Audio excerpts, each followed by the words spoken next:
From this lesson and beyond, this lesson being exponent properties, these are things that are in Algebra 1 text and should be covered, but frequently are either just skimmed over the last few weeks of school or sometimes not covered at all. But these are things that really should have been covered and are important as you move on to geometry, and especially really Algebra 2, this one.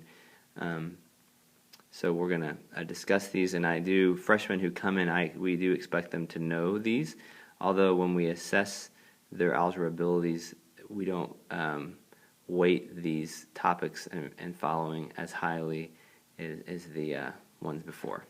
So let's first I'm going to run through I'm just going to do some examples and kind of try to discover the really, I guess, 6 properties of exponents. Okay, first, what do you do when you are multiplying two things with the same base? And in all these examples, I'm going to assume x is not 0 and just ruin everything. This one, I guess it would still work.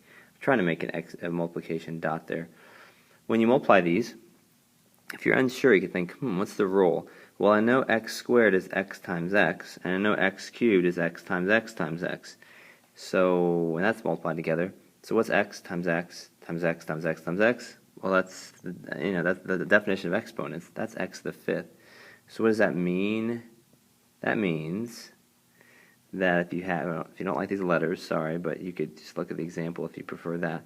If you have something raised to some power, like the nth power, times something raised to another power, like the nth power, in condensing those, you add the exponents. So x to the m times x to the n is x to the m plus n. If you don't like that again, and well, you're going to see that more and more as you get to Algebra 2, but you could also say that if x squared times x cubed is x to the 5th. Let's do one more on this page. How about x to the 5th over x cubed? You can say, I don't know what that is. Well, let's write it out. X to the 5th is x times x times x times x. X cubed is x times x times x. Well, we know that x over x becomes 1, 1, and 1. There's only 2 survivors, so that's x squared. So what's our lesson here? It means if you have x to some power divided by x, the same base to some other power, you can simplify that by subtracting the exponents. So just like 5 minus 3 is 2, right?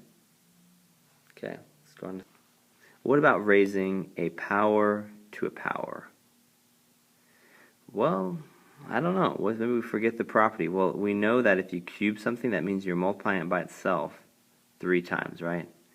Well, from what we learned on the previous page, when you multiply with the same bases, you add the exponent. So this must be 2 plus 2 plus 2, which is 6. So what's the lesson here? The lesson is, when you raise a power to a power, you could use m and n again, you multiply the exponents. Multiply the exponents. And, if you get these mixed up, just think about it. Raising a power to power is a more powerful increase than just multiplying with the same base. So multiplying with the same base is adding. When you raise a power to a power, you multiply. And this little test we did up top is something you can do. If you forget, you can just kind of think it through and see what we did up here. We kind of rationally thought it through and figured it out. Okay, let's try another. This one is harder to think through, I must say. You just kind of have to know it. A negative exponent, if you want to make it positive, you just throw it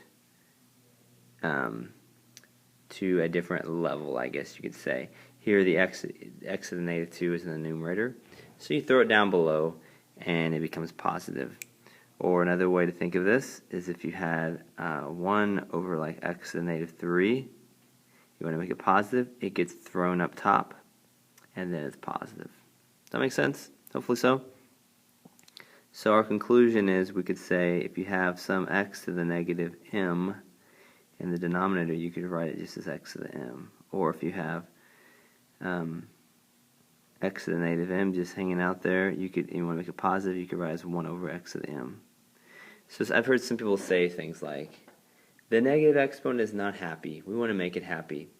So you just move it to the other side, other level, maybe I should say, and that makes it positive. And that's pretty useful technique as well. Let's do 2 more quick ones. Finally, what do we do with 0 exponents and 1 exponent? So I'm going to actually use a number here, 5 to the 0 power. You can look it up if you want. You'll have a calculator probably most of the time. It's 1. Anything to the 0 power is 1. And I could probably demonstrate this to you. I'm not going to do it here. You might wonder, why is it 1? Come talk to me at school sometime if you want to know. I could show you something. But for now, we're just going to accept that when you raise something to the 0 power, it's 1.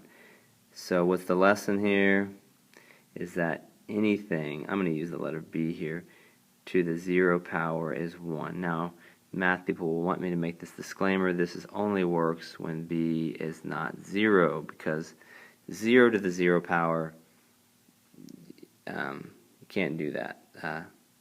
So we're not going to worry about that case. The second one would be raising something to the first power. We know this one, right? It's basically saying just 5. So the lesson learned there is that anything to the first power is itself. And again, that's for B not equaling 0. You know, B can be 0. 0 to the first is just 0. So it does fit the equation. So that's some exponent properties and some examples. Kind of, we discover the properties from the examples. You don't have to be super at those going into geometry coming out of Algebra 1, but having a familiarity, because we don't spend as much time on it in Algebra 2, and certainly beyond that. So I hope that helped with exponent properties. Made with Doodlecast Pro.